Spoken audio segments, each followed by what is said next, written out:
একদিন গভীর জঙ্গলে এক অদ্ভুত ঘটনা ঘটল। সিংহ, খরগোশ, বাদর, হাতি, টিয়া আর শিয়াল ৬ বন্ধু মিলে নতুন এক অভিযানের সিদ্ধান্ত নিল।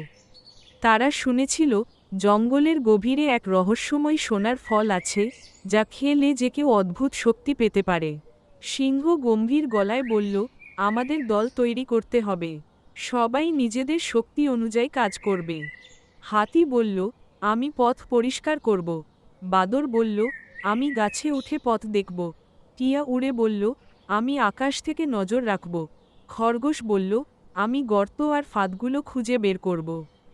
শিয়াল একটু হেসে বলল, আর আমি পরিকল্পনা করব। সবাই রাজি হয়ে পথে বের হল। চলতে চলতে এক বড় নদীর সামনে পৌঁছালো তারা।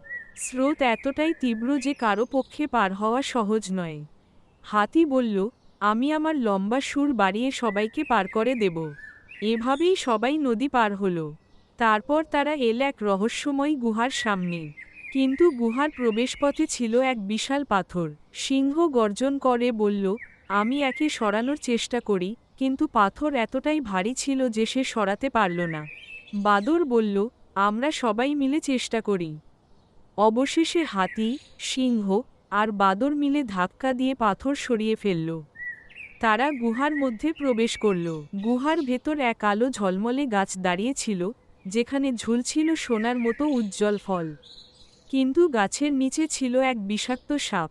শিয়াল একটু হেসে বলল, আমি এক বুদ্ধি বের করেছি। সে টিয়াকে বলল, তুমি সাপের সামনে উড়ে দৃষ্টি আকর্ষণ করো, আমি পেছনে থেকে লাফিয়ে গাছে উঠব। টিয়া সাপের সামনে উড়ে এসে শব্দ করতে লাগল। সাপ হতভম্ব হয়ে তাকিয়ে রইল, আর সেই সুযোগে শিয়াল লাফিয়ে গাছে উঠে একটি সোনার ফল এনে ফেলল।